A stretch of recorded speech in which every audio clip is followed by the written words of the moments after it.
네, 오늘은 한동훈 국민의힘 비대위원장 얘기부터 해봐야 될 것 같습니다. 지금 한동훈 비대위원장이 지난 1월 2일부터 네. 전국을 쭉 순회를 했죠. 그리고 17일에 서울시당 신년 인사회를 마지막으로 해서 전국 순회를 마쳤는데, 전국 순회 하면서 여러 가지 했던 발언들이 좀 논란이 많이 되고 있어요. 그중에서 가장 논란이 되고 있는 게 지금 이거 자객 공천이냐 뭐 이런 이제 얘기들이 나오고 있는데, 일단 인천 계양을 이제 이재명 더불어민주당 대표 지역구죠. 거기 가서는 원희룡 전 국토부 장관을 소개를 하면서 굉장히 이제 이 사람을 띄워주는 발언을 또 했고, 그다음에 마포 지역구에 가서는 마포을 이제 정청래 더불어민주당 의원을 대적할 사람이 있다. 그러면서 김경률 국민의힘 비대위원을 이제 막 띄워주기를 했단 말이에요. 근데 뭐 이거 자체가 공천은 아니지만, 그리고 뭐 한동훈 비대위원장 스스로 우리는 시스템을 거쳐서 공천을 할 것이다 이렇게 얘기를 했지만, 사실상 딱 찍어서 공천을 하려고 하는 거 아니냐라고 비판을 받았습니다. 이거 어떻게 보세요? 뭐부터 얘기해야 될지 모르겠네. 이렇게 해도 되는 겁니까, 비대위원장이? 이렇게 하는 걸 처음 보죠. 처음 보는. 처음 보는 일들이 많이 지금 네. 벌어지고 있어요. 그러니까 시스템 공천을 한다라고 공관위에서 여러 가지 수치에 따른 뭐 여러 가지 규정을 다 국민들 앞에 발표하면서 네. 우리는 객관적이고 투명하고 공정한 시스템 공천을 합니다. 그 다음 날 그렇죠. 우리 김경률이 마포울에 출마합니다. 출마라는 단어를 썼단 말이에요. 네.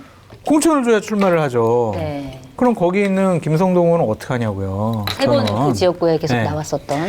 그래서 저는 이게 딴 거 다 뭐 문제가 있지만, 비대위원장의 교만과 오만, 독선이 보여진 거예요. 네. 그러니까 내가 결정하면 따라야지. 네. 뭐 어디서 찍소리해. 이거 말이 안 돼. 이런 거거든요. 네. 만약에 고도로 좀 모양을 잘 꾸미려고 했으면은 사전에 김성동 당협위원장한테 네. 딱 가서 이제 우리가 탈환할 때도 있지 않겠냐. 그래서 우리 김경률을 좀 전략 공천하려고 하는데 좀 대승적으로 좀 양보 좀 해줘라. 네. 당신은 우리가 잘 여기 여러 가지로 배려하고 뒷받침하겠다. 그래서 우리가 전격적으로 서울시당 행사에서 김경률 와 하면은 나와서 감동적으로 같이 손도 들어주고 내가 내 선거보다 더 열심히 해서 꼭 우리 김경률 비대위원을 당선시키겠습니다. 네. 제가 견마지로 다 하겠습니다. 뭐 국민의힘을 위해서 제가 모든 걸 다 바치겠습니다. 이렇게 아름답게 포장을 했으면은 네. 얼마나 좋았겠냐고요. 네. 그게 아니라 뭐야 지금 내가 지금 여기 있는데 지금 저 사람을 지금 출마시키고 공천 준다는 얘기야? 나 이건 도저히 받아들일 수 없어. 행사가 난장판 된 거잖아요. 그렇죠. 그러니까 좀 아쉬워요. 그런 것들을 전격적으로 하지 말고 좀 주위에 정치를 해봤던 참모들한테 상의를 하고, 아니면 당에 있는 참모들한테만 상의했어도 그렇게 전격적으로 하지 마시고 이렇게 좀 모양새를 만들어 가시죠 라고 했을 것 같아. 네. 그거 안 한 게 너무 아쉽고 네. 한동훈 비대위원장의 고집으로 공천이 이루어지지 않을까라는 생각이 들어요. 왜냐하면 네. 실세 공정 한다면서 왜 이렇게 했어요? 그랬더니 이기는 공천할 겁니다 이러잖아요. 네. 그럼 자기가 봤을 때 이기는 사람 그냥 막 저렇게 집어넣을 가능성이 있어가지고 국민의힘 공천 저 상당히 시끄러울 것 같다는 생각이 들었습니다. 네. 그렇군요. 어떻게 보셨어요? 그러니까 기본적으로 민주주의에 대한 훈련이 안 돼 있는 관료가 보이는 뭐 그런 부작용이라고 생각합니다. 그러니까 시스템 공천을 한다는 말이 무슨 말인지를 이해를 못 하는 거예요. 네. 시스템 공천이라고 하면 공정한 룰을 만들고, 특히 서울 같은 경우는 여론조사 80, 당원 20으로 경쟁을 하도록 하는 거거든요. 네. 그러면 이 경쟁 안에 들어와 있는 사람 누구에게도 비대위원장은 호불호를 나타내면 안 되는 거예요, 당대표는. 이건 네. 네. 그러니까 정당 민주주의를 하는 사람들 아주 기본이거든요. 네. 그렇죠. 비대위원장이 비서실장이 만나기만 해도 그쪽으로 점수가 쏠린다라고 사람들이 오해할 수 있는 건데, 네. 그 현장에서 딱 들고 만세를 같이 부른 거 아니에요. 그렇죠. 그 장면이 다 나왔고, 정청래 의원한테 맞설 사람이 없다고 하는데 그 말이 뭡니까? 김성동 위원장이 이미 깔아뭉갠 거잖아요. 네. 이미 저 하지만 사람은 여기 안 김경률 된다. 있다. 네. 라고 말을 하고 나서, 그러고 나서 그 관련돼서 기자들이 질문을 하니까 그렇게 한 건 아니지 않느냐, 공천한 건 아니다라는 식으로 말하는데, 일단 도전자의 한 명일 뿐이다. 뭐 이렇게 예. 얘기했죠. 그러니까 검찰 인사 하듯이 공천을 할 수 있다고 생각하는 거죠. 그러니까 특수부라는 게 그렇잖아요. 처음에 신입 때 들어와서 똑똑해 보이는 애들 찍어갖고 넌 이제 내 꼬붕 해서 이제 특수부를 쭉쭉 키워오면서 우리는 공정하게 인사 시스템을 통해서 인사를 한다고 하지만 지들 다 자기 편들 끌어당기는 인사를 자기 마음대로 해왔고 네. 최근에도 검찰 인사 2,300명 중에 750명을 자기 손으로 다 갖다 꽂으면서 야 이런 건 민주주의를 하는 게 아니라 우리 같은 어떤 동료 시민들 특정한 자격을 얻은 이런 카르텔 안에서 우리가 가장 적절한 사람을 하는 것이 효율적이지 않느냐 이런 생각이 머릿속에 박혀 있어서 네. 정당 민주주의를 이해하기에는 이분이 너무 경험적으로 좀 부족하신 분인 것 같다 생각했습니다. 네. 사실 거기에 해당 지역구 당협위원장들이 반발할 거라고는 예상은 누구나 할 수 있는 건데. 못했던 것 같아요. 네. 스스로는 못했던 것 같긴 합니다. 그러니까 내가 이제 그렇게 결정했으면 했겠죠. 다 따르겠지. 뭐 그 생각. 네. 그래서 그리고 근데 뭐 이런 의문도 좀 있는 것 같아요. 그러니까 마포을은 되게 상징적인 지역이잖아요. 그래서 이제 정청래 의원이라는 사람이 있고 거기에 이제 누가 갈 것이냐라는 얘기도 되게 많이 나왔었는데 그렇다고 하면 한동훈 위원장이 선택한 사람이 왜 하필 김경률이냐. 네. 요거에 대해서는 좀 어떻게 봐야 돼요? 김경률 비대위원하고 제가 수요일 날 오후에 한 5분 정도 얘기를 했어요. 아, 그러셨어요? 그냥 아주 간단하게 짧게 만나가지고 얘기를 했는데 한동훈 네. 비대위원장이 전날 화요일 날 6시에 본인한테 전화 와가지고 그 마포 출마하는 거 어떻게 생각하세요? 먼저 제안을 한 거군요. 네, 그래서 그때 고민을 했고 그래 뭐 어느 정도 의미가 있겠다라고 생각을 해가지고 네. 거기에 출마를 결심을 했다라고 얘기를 하더라고요. 저는 더 지금 이상한 게 네. 정청래 의원이 아무런 반응을 보이지 않고 있잖아요. 네. 아무런 언급이 네. 없어요. 네. 이거는 뭘 의미하는 걸까? 그럴 분이 아니신데. 사실. 그렇죠. 그래서 이거는 뭔가라는 네. 좀 생각도 들고 김경률 비대위원 같은 경우에는 586 운동권 정치 그리고 정청래 최고위원 같은 경우에는 상당히 막말하고 뭐 국민들을 위한 정치보다는 본인과 민주당 개딸 정치를 하는 상징적인 사람이기 때문에 그러한 정치인 없애버리기 위해서 자기가 출마하겠다. 네. 관우처럼 술 한 잔, 따뜻한 술 한 잔이 식기 전에 승리해서 되돌아오겠다. 그렇게 얘기를 하고 있는데 쉬워 보이진 않아요. 거기가. 네. 강용석 의원이 된 이래로 다른 국민의힘 계열의 의원이 된 적이 없잖아요. 네. 그렇기 때문에 저게 자칫 잘못하면 무모한 도전이 될 수도 있겠다라는 좀 생각이 듭니다. 네. 갑작스럽게. 정청래 님이 말을 하긴 했습니다. 했어요? 네, 뭐라고 하셨나요? 마포 구민으로서 국민의힘 오세훈 시장의 마포 쓰레기 소각장 추가 건설 반대 전면 백지화 뭐 이런 얘기를 하면서 공천도 낙하산인가 마포 구민으로서 분노하고 불쾌하다. 한동훈 본인은 못 나오고 남을 버리는 카드 희생양 삼단이 비겁하다. 아, 한동훈 나와라 이거군요. 독재 공천 시스템 마포가 그리 만만한가. 한마디 하셨군요. 자, 정청래 의원실에 계셨던 네. 분으로서 이번 김경률 이렇게 공천하면은 어떻게 될 거라고 보세요? 일단 김성동 위원장이 3번 나와서 떨어졌으니까 네. 이 동네 관례상 3번에서 안 되면 사실 안 된다고 보거든요. 네. 그러면 아까 전에도 장성철 소장님 지적하셨지만 적절한 절차를 밟아서 혹은 경선을 통해서 후보를 교체하면 될 거 아닙니까? 네. 근데 그 새를 못 참고 마포에 와서 게다가 마포에서 행사를 한다고 하니 김성동 위원장이 얼마나 많은 지지자들 데리고 그 자리에 왔겠어요. 그렇죠. 사전 상의도 없이. 네.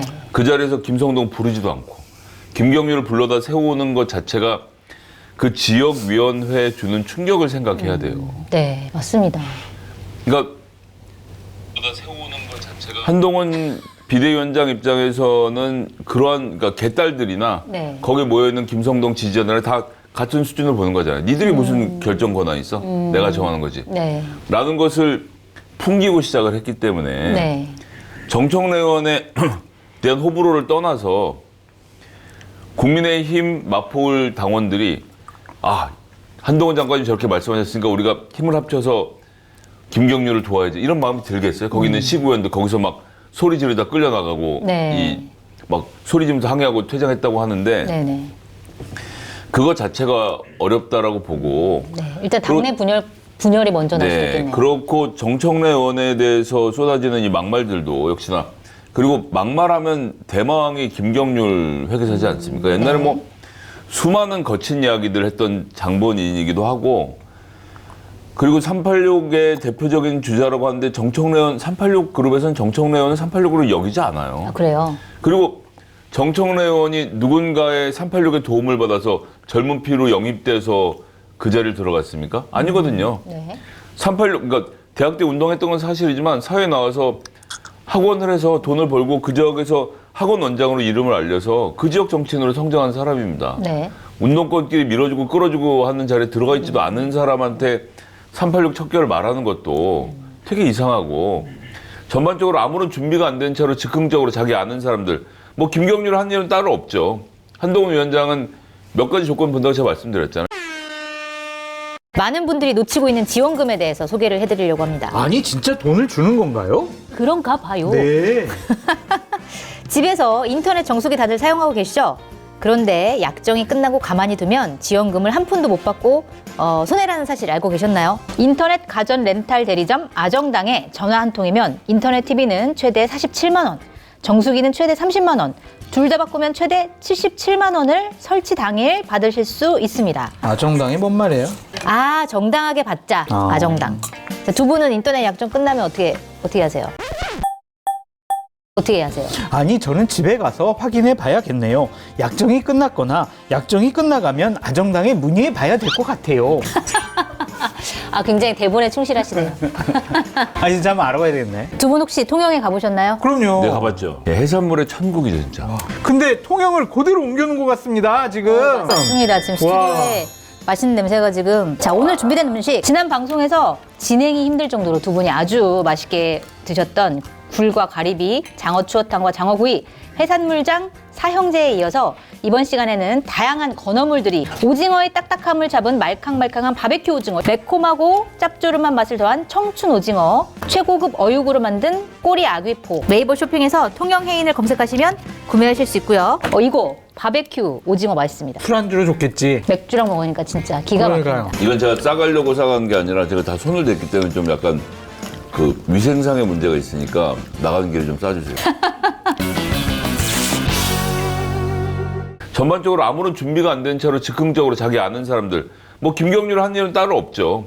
한동훈 위원장은 몇 가지 조건 본다고 제가 말씀드렸잖아요. 일단 서울대나 서울대 법대를 나왔는지를 보고 네. 그다음에 어떤 종류의 자격증이 있는지 해서 의사 그다음에 사법고시 벗어 변호사 자격증 아니면 안 되면 회계사 자격증이라도 네. 이런 정도는 돼야 이제 본인 그룹으로 생각하는 거 아닙니까? 그런 사람 중에 하나를 시켰다고 봐야 되겠죠. 오늘 그래서 김경률 회계사가 네. 김성동 당협위원장에게 사죄의 말을 했다. 사과를 그래요? 했다. 네. 죄송하다고 했다. 그랬나요? 그렇게 이제 얘기를 했습니다. 죄송하다고 했지만 뭐 불출마하는 건 아니잖아요, 그렇죠?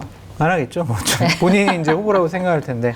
네. 그래서 그 김성애 소장님이 하신 말씀이 거의 다 맞는데 네. 저는 민주당이 마포을 지역구를 하나 얻기 위해서 부산을 포기하는 그런 선거 전략을 취하는 것이 맞는 것인가라는 좀 생각이 들고요. 네. 이제 정청래 의원 때문에 이재명 당대표가 피습당해가지고 서울로 이송이 됐을 때 부산 의료진을 상당히 폄하하는 네. 말을 해가지고 부산 의료진들이 상당히 좀 격앙되어 있거든요. 그러니까 그거에 대해서 사과 말씀이라든지 당에서 조치가 없단 말이에요. 네, 정청래 의원에 대한. 네. 그러니까 정청래 의원 정도는 좀 정리를 하시고 부산 민심을 다독이는 것이 어떨까 그런 생각도 해봅니다. 알겠습니다. 자, 그리고 다른 지역구, 그다음에 그 이재명 대표 지역구에 출마를 준비하고 있는 원희룡 전 장관 어떻게 봐야 되나요? 만약에 원희룡 장관이 그 지역구에 출마를 하면 당선 가능성이 있을까요? 그리고 만약에 패배한다고 하더라도 일각에서는 원희룡 전 장관이 사실 뭐 잃을 건 없다 이런 분석도 나오는데 이건 어떻게 봐야 되나요? 제가 이 말하다가 다른 방송에서 방송국 PD가 경고를 네. 저 때문에 먹었는데 죄송하게 됐는데 네. 무슨 얘기했냐면 원희룡 장관이 고향갑에 기웃거렸던 적이 있습니다. 기웃거렸던 네. 소문이 뭐 잘 아시죠? 기웃거렸다고 제가 말해도 큰 문제 없지 않습니까? 장성철 소장의 주장에 따르면 원희룡 장관이 고향갑에 기웃거렸는데 네. 그래, 뭐 출마하니까 내가 다 모든 건 내 잘못은 내 잘못. 뭐 하여튼 그 당시에 그래서 많은 심지어 정의당 자체 여론조사에서도 원희룡 장관을 넣고 돌리고 네네. 여론조사 꽃에서도 넣고 돌렸는데 네. 저한테 오차 범위 안에서 졌거든요. 아, 졌다고 하면 안 되지. 오차 범위 안에서 접전이 벌어졌고 네. 퍼센트는 제가 좀 높았는데 오차 범위 아니었기 때문에 의미가 없는 숫자였는데 제가 네. 그걸 모 라디오 방송에 나가서 아니 그 고향에서 저한테 주시는 분이 무슨 개항에 가서 붙는다고 이렇게 얘기했다가 그 말이 오차 범위 안에서 이긴 것을 이겼다고 표현했다는 것이 문제가 돼갖고 네. 예, 여론조사를 똑바로 읽지 않았다고 PD가 무슨 주인지 견책인지 뭐 이런 걸 받았어요. 네네네. 그러니까 그런 정도라는 거예요. 지금 원희룡 장관의 지위가 네. 본인은 뭐 심상정을 잡고 뭐 새로운 정치를 하겠다라고 떠들었지만 저 같은 듣보잡에게도 여론조사가 비등비등하게 밀리는 정도인데 개항에 가서 뭘 하겠어요. 그리고 옛날에 그 소장파이던 원희룡 장관이라면 전 가능했을지 모르겠지만 네. 양평 고속도로 논란에서 보시듯이 김건희 호위무사나 자처하는 사람을 개항을 주민들이 뭐 때문에 뽑아줘야 됩니까? 저는 망신당하고 끝날 거라고 생각해요. 그러건 패배를 하더라도 큰 차이로 이재명한테 패배를 할 졌다 거다. 뭐 이렇게 할 텐데 네. 아니 개항을 주민들이 양평 고속도로 할 때도 양평 주민들보다는 여사 편을 들고 있는 그런 사람이 자기 동네를 뭘 똑바로 할 거라고 생각할 수 있겠어요. 그리고 누가 봐도 떴다방으로 보일 거 아니에요. 네. 이번에 한 번이나 할 생각으로 도전하는 걸 텐데 어렵다고 봅니다. 어렵다. 굉장히 큰 차이로 패배를 하고 망신당할 것이다 라고 예측을 하셨는데 실제로 그럴까요? 선거가 쉬워 보이진 않는다. 네. 그러니까 보수파 정당에서 그 지역에서 한 번도 이긴 적이 없다. 네. 그래서 원희룡 전 장관이 연고도 없고 거기서 뭐 특별히 활동한 것도 없는데 네. 그냥 뭐 출마한다고 해서 이재명 당대표를 이길 수 있다? 아니면 아슬아슬하게 진다? 그렇게 생각하기도 좀 어려운 것 같아요. 아슬아슬하게 또 지지 않는다. 네. 큰 차이로 질 것이다. 아니, 하여튼 어려워 보이는데, 네. 그 국민의힘 지지자들이야 원희룡 전 장관 지지하겠지만, 과연 국회에서 국토부 장관으로서 국회 나와서 답변하는 모습을 보고, 네. 중도층들이, 그래! 와, 이재명 당대표보다는 원희룡 전 장관이 낫겠구나. 원희룡 찍어주자. 네. 그렇게 생각할까. 좀 그건 회의적이다라고 말씀을 드리고요. 네. 왜 저런 무모한 도전을 하는지 저는 솔직히 도저히 이해가 되지 않고 네. 뭐 우리가 올림픽 경기 나가는 게 아니잖아요. 네. 아쉽게 지거나 참가하는데 의의가 있는 게 아니에요. 선거는. 네. 무조건 이겨야지. 0.73%로 이재명 당대표가 대선 때 져가지고 정말 거의 모든 권력을 다 잃어버린 거랑 마찬가지잖아요. 네. 아깝게 지는 거 없습니다. 근데 이렇게 야당의 당대표랑 내가 싸워서 정말 선전했어. 이걸 가지고 정치적인 생명력을 유지할 수 있다라고 생각했을까? 도저히 좀 이해가 안 가는 선택으로 네. 보여져요. 네. 그래서 저는 적절하지 않은 선택인 것 같다라고 말씀드립니다. 알겠습니다. 뭐 이재명 대표 같은 경우에는 뭐 거기로 지역구로 안 나가고 뭐 비례로 나간다 이런 소문이 돌았는데 오늘 무조건 이제 출마하는 기자들이랑 대화하는 과정에서 뭐 지역구에 당연히 나간다 이렇게 얘기를 하기도 했습니다. 자, 그리고 국민의힘 공천관리위원회가 아까 우리가 얘기했었던 시스템 공천 방안을 내놨는데 네. 일단 강남 상부나 영남 이쪽에서는 기존대로 50, 당원 50, 그다음에 여론조사 50, 일반 국민 50 이렇게 가는데 강남 3구를 제외한 수도권, 호남, 충청, 제주 여기는 일반 국민 비율을 굉장히 높였어요. 네. 당원 20대 일반 국민 80 이렇게 했고 그다음에 컷오프 기준도 일단 컷오프로 잘라내는 사람은 7명. 네. 굉장히 적은 숫자에 그쳤고 뭐 18명 정도는 이제 감점을 주는 수준으로 이렇게 공천 룰을 정했는데 이 공천 룰에 대해서 분석이 되게 분분해요. 그러니까 물갈이가 대폭 이루어질 거다라는 분석도 있고 반대로 물갈이가 별로 안 될 거라는 분석도 있는데 어떻게 봐야 되나요? 무슨 의미가 있어요? 개항 가서는 원희룡 손들고 마포 가서는 김경률 손들고 이거 자체가 그다음에 의미가 없다. 뭐 부산은 주진우 갖다 꽂고 뭐 네.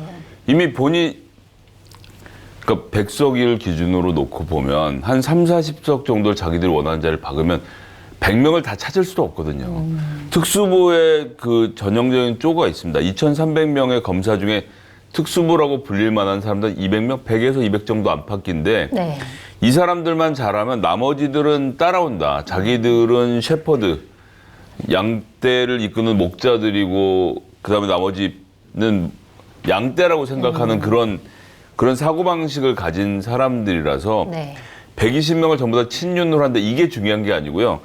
경찰 중에 비경찰대 출신들, 검사들, 서울대 법대 나온 친구들, 그리고 뭐 필요에 따라서는 사시 동기들이나 아니면 뭐 서울대 동기들이나 뭐 몇몇 정도에다가 기재부 관료들 좀 어느 정도, 그 다음에 전경련에서 찾아내고 있는 기업가들, 네. 이런 정도에서 자기들 공천줄 범위만 갖다 꽂으면 나머지 자리들 어떻게 되는 게 관심이 없기 때문에 이 시스템 공천이라는 것 자체가 이미 한동훈이 마포에 가서 김경률 손드는 순간 네. 없어진 거예요. 네. 예, 무슨 의미가 있어요? 별로 의미가 없다. 그리고 뭐 예를 들어서 되지도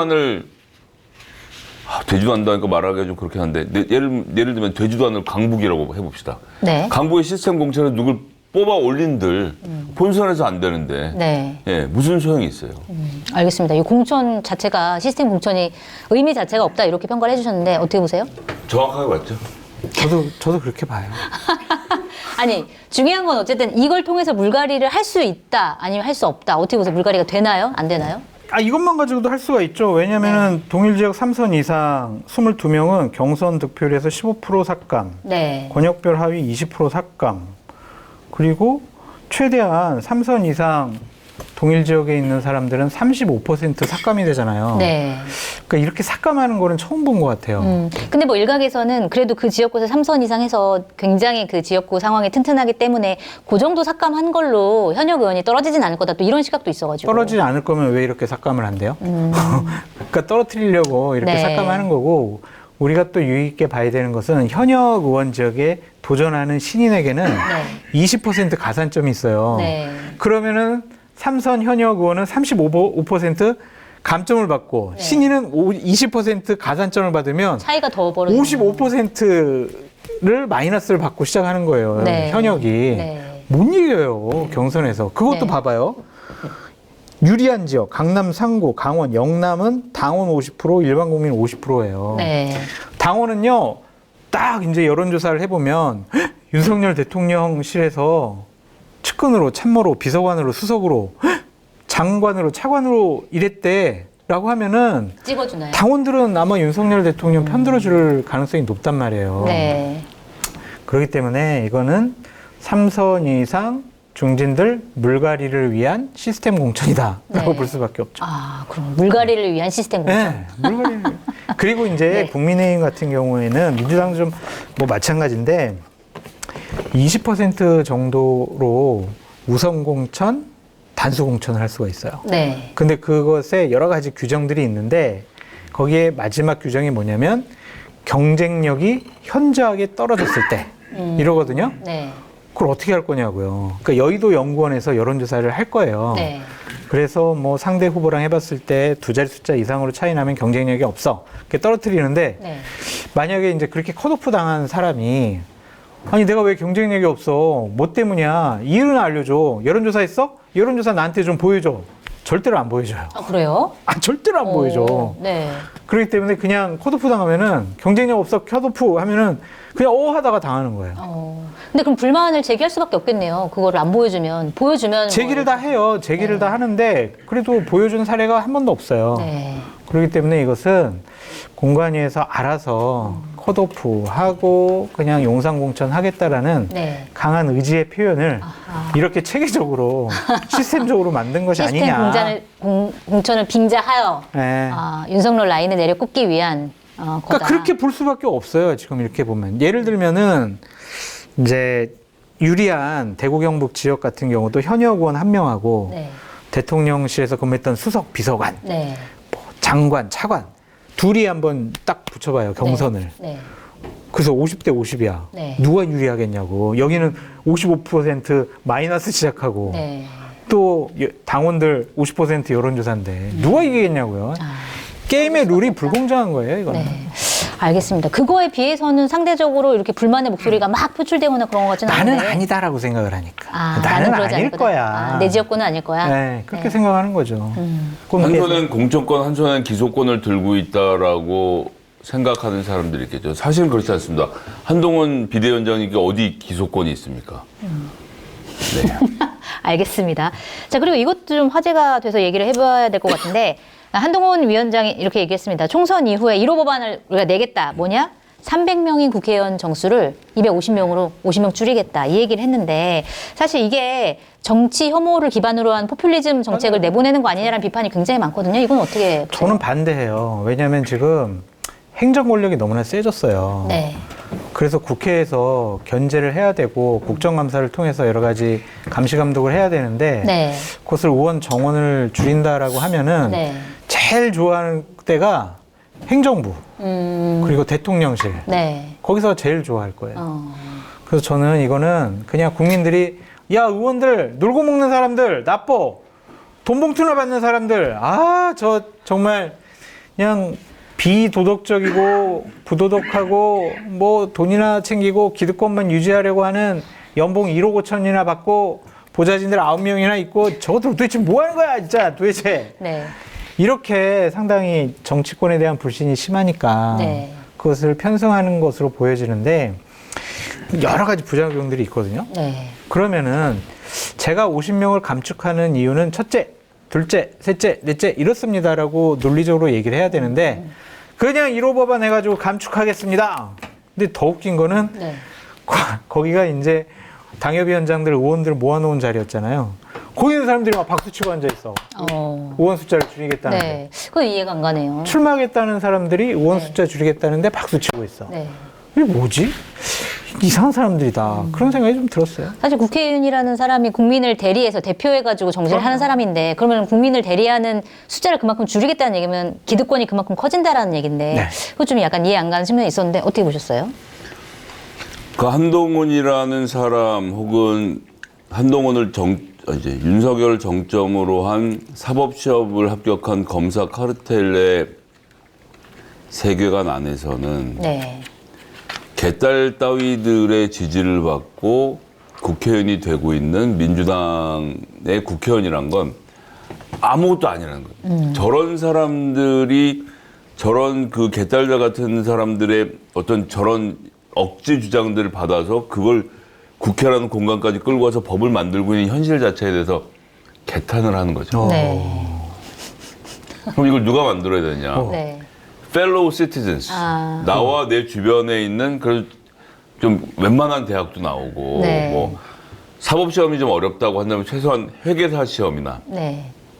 뭐 변리사 시험이나 의사고시 정도를 합격한 사람들끼리 모여서 행정사 시험은 안 돼요? 뭐 행정사는 좀 어려울 안 돼? 것 같아요. 예. 안 돼요? 대학은 이제 세워지나요? 예, 서울대 법대면 좋은데 법대가 아니더라도 서울대 웬만한 정도 나온 이런 사람들끼리 모여서 고담 준론을 통해서 나라의 통치 방향을 만들어 가는 거지.